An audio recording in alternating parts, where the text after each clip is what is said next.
Welcome to the NFL Playoff Race AFC Week 2 edition. Well, that was an exciting week of football.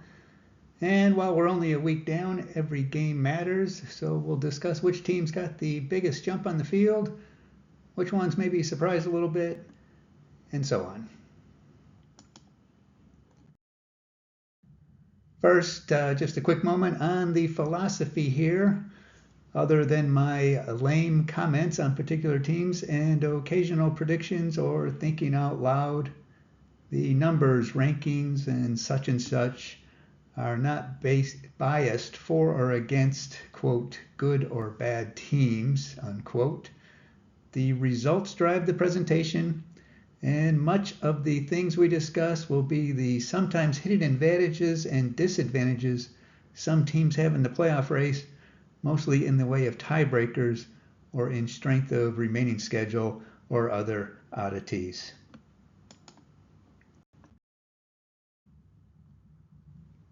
The calculations come from the Playoff Computer app. If you fancy having some geeky data to make your fantasy football playoff races as exciting as the NFL's, check it out.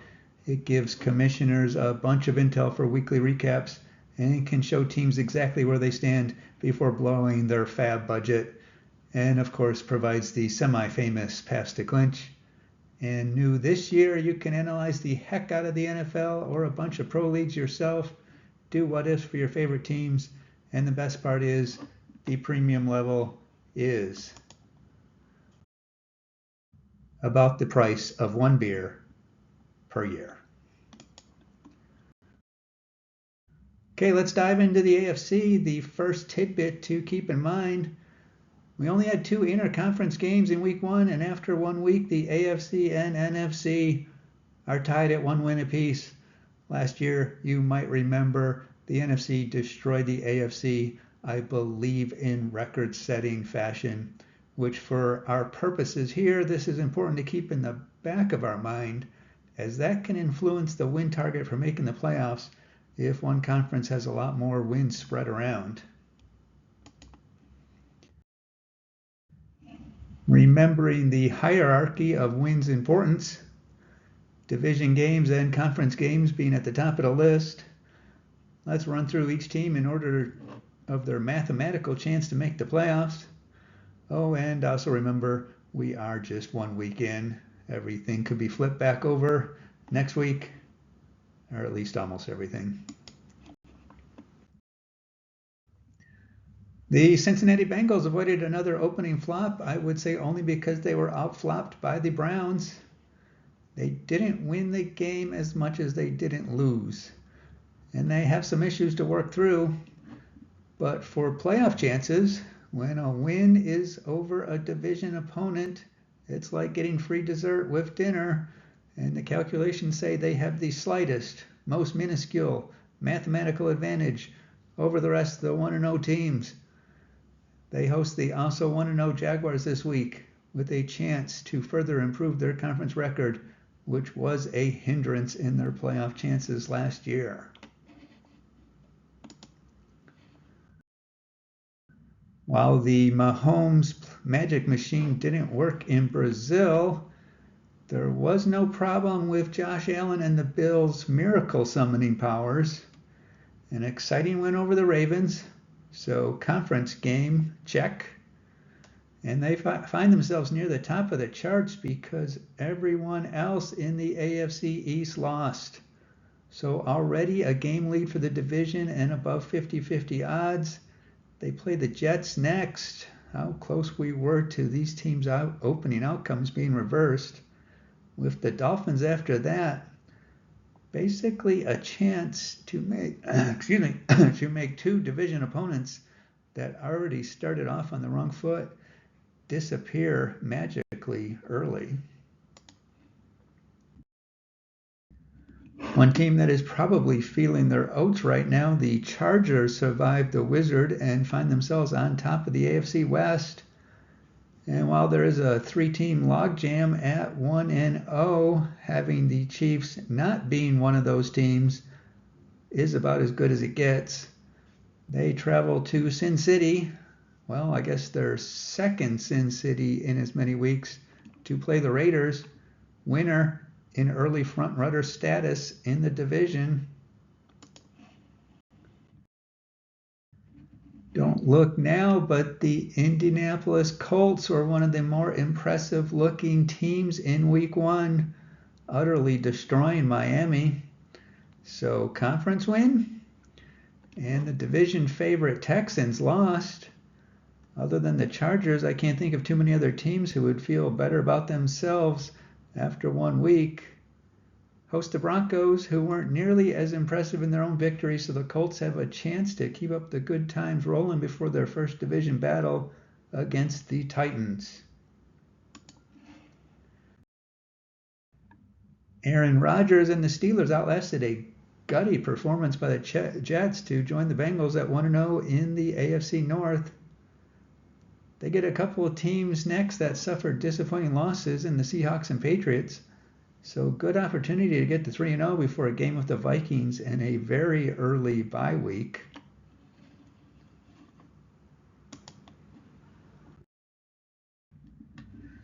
It wasn't pretty, but the Broncos defense got through a tough Titans game. They continued their early tour of AFC South teams with the Colts. I personally think that is going to be an interesting game. We'll see what happens. Young at heart, Pete Carroll and a Raiders defense delivered a victory over the Patriots to start the season off on the right foot. Remains to be seen at the time of my droning on whether Brock Bowers' injury is a concern, and they will likely need to have all hands on deck for a game against the Chargers.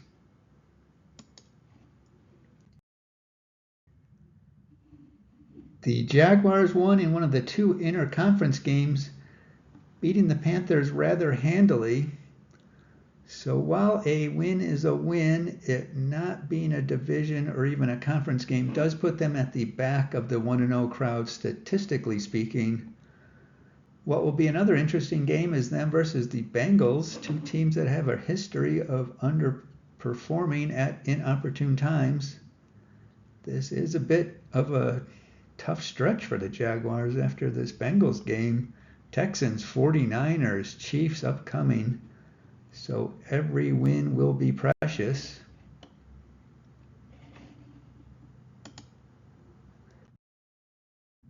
As the loser of the other interconference game, the Texans loss, while still a loss, isn't the end of the world as far as the odds go. So they're at the front of the 0-1 club with a 36% mathematical chance to make the playoffs. Host the Buccaneers this week to try to get back to even. There is no way to sugarcoat the Patriots' loss against the Raiders. For a team that was supposed to be taking a step up, that was an ugly game. And any loss of games one is supposed to win is going to be bad news. Their solace for the week is that they play the Dolphins this week, so one of these disappointments will have bounced back to 1-1.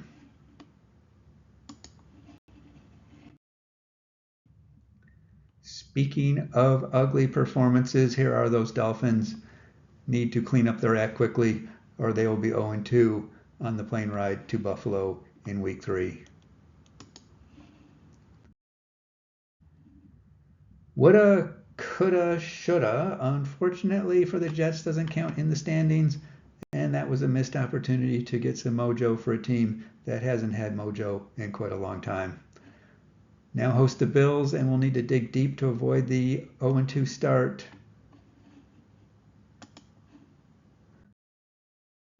Another team that was given every opportunity to score an upset is the Tennessee Titans, and that puts them on the back foot early. Put a scare into the Broncos, but that doesn't pay the bills. Host the Rams and Colts for the next 2.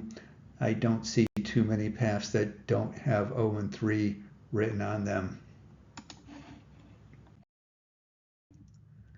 While no one expects them to stay down in the gutter, the Ravens find themselves looking up at the Bengals and Steelers early on. They do get a medicinal remedy this week in the way of the Browns, before facing the Lions and Chiefs. But for now, they sit at 0-1 with a conference loss. The Browns fought tough, but couldn't pull it off against the Bengals. With the game against the Ravens next, followed by Packers, Lions, Vikings, and Steelers, it might be a brutal early autumn in Cleveland. Now, please remember the part about there being no bias for or against good and bad teams in the numbers, so take this with a grain of salt. But if you had a bunch of unnamed teams and one of them was the only 0-1 team in their division and being the only such team in the conference and had a division loss to go with that, their mathematical chances to make the playoffs would be the lowest. So for any Chiefs haters, take a snapshot, as they are statistically speaking the worst team in the AFC. Take on the Eagles this week, so there is a chance they find themselves in unfamiliar 0-2 territory. That is it for now. Check out the Playoff Computer app for your fantasy football playoff race desires and enjoy your day. Back soon with the NFC edition.